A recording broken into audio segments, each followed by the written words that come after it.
welcome back to the Dickinson Adventures. Today we are at a homestead. We have the owner right here, Miss Nicole with Westside Wonder.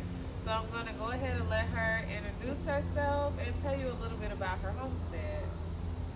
My name's Nicole Harvin. I was born and raised in Germany, but I live in Atlanta, Georgia. We bought this property about a year and a half ago, and it was never intended to be a homestead. It was for my oldest dog to have a backyard to live out his last days. But he's not at his last days, so we're going to bigger property to be regenerative farmers, and he can have land to live out his real last days. Yes. So can you tell us what made you start homesteading? So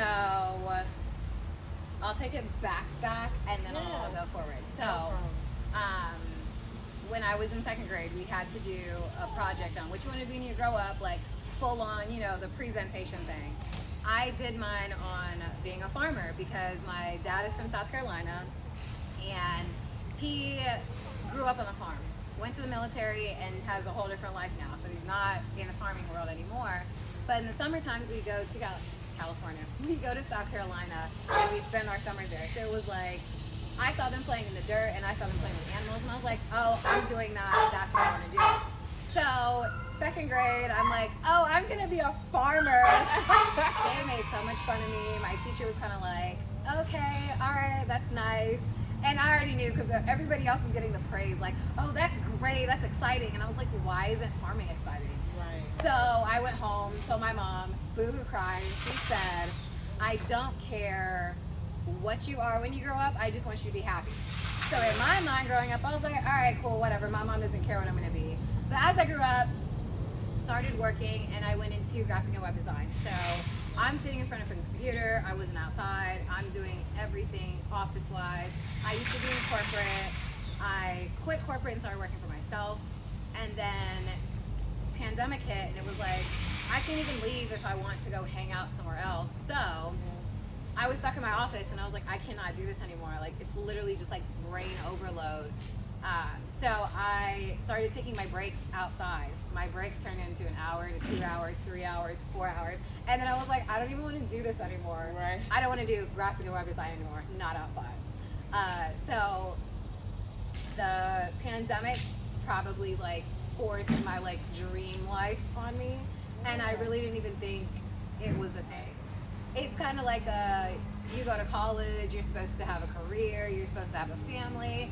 And like, I went to college, I had a career, didn't do the family stuff yet, so I was like, let's just have fun until all that comes. So yeah, I turned into a farmer because of the pandemic. Okay. What would you say is your specialty here? I would say growing enormous fruits and veggies. It's trial and error here. That's why we call it Westside Wonder, because it's a wonder that most of the stuff is working. So the fruits and veggies, I started looking up what works well with what plants need to be planted together, what fertilizers work best, or what plants don't need fertilizer, even coffee. I think I'm sharing my like greatest secret, coffee. Coffee grounds, used, unused, it doesn't matter. Some plants love coffee, some plants cannot take it. So I just went around and saw all the different plants I had, and I started Googling what do they need, what makes it better. And so my fruits and vegetables were huge.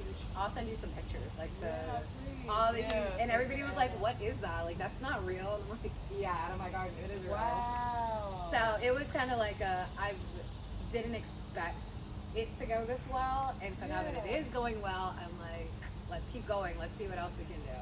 That's really good. So it sounds like everything is great, but we want to ask, because we know that you have some. What are your challenges here at Westside Wonder? I think the biggest challenge is the water issue. So we're on like a slope land. So I always tell people the top of the yard sits about the same ground level as my room, but the back of the yard sits like maybe 5 feet under the garage on the other side. So that's like the the difference of it. So when it rains, all the water comes through here.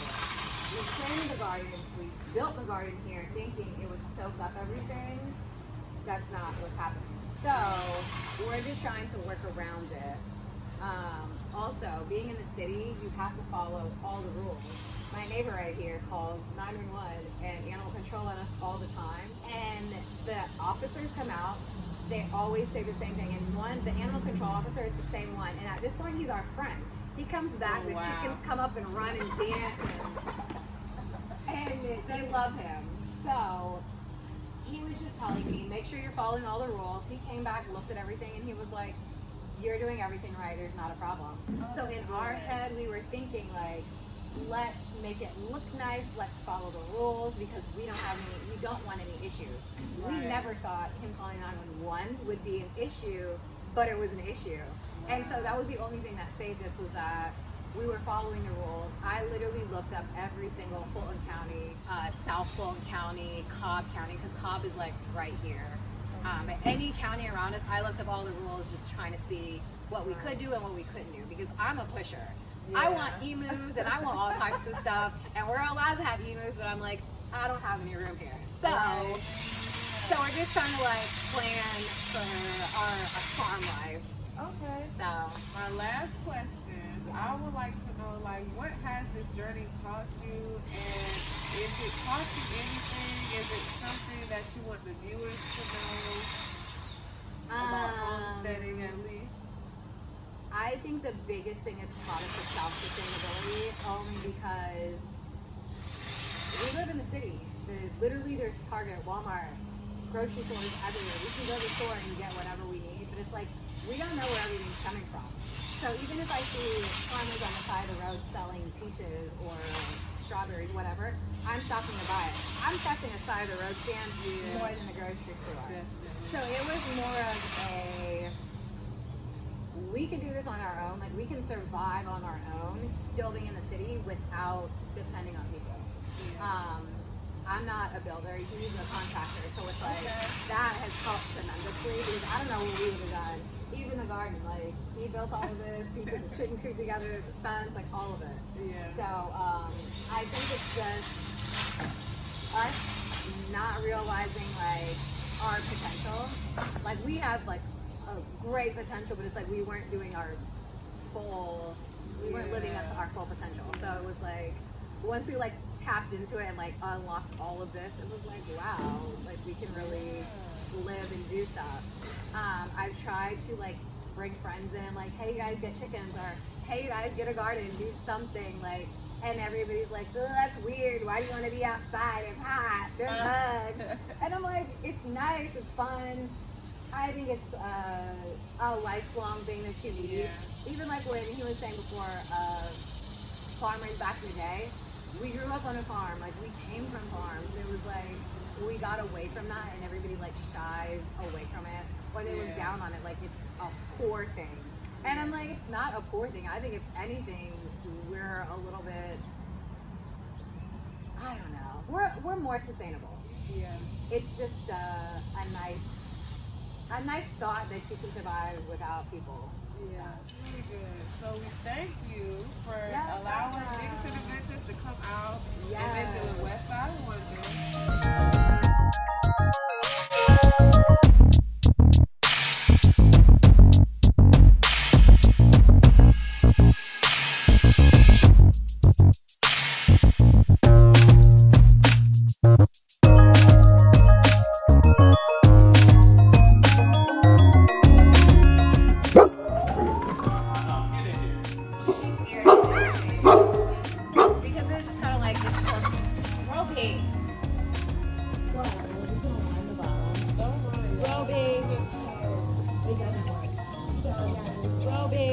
Spread it around.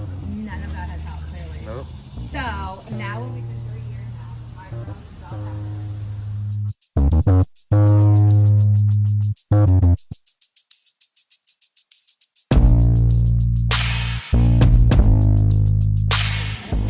So when you're doing homesteading, it's not cute. Don't make it cute. Just do what you need it to do. Like, make it work for you.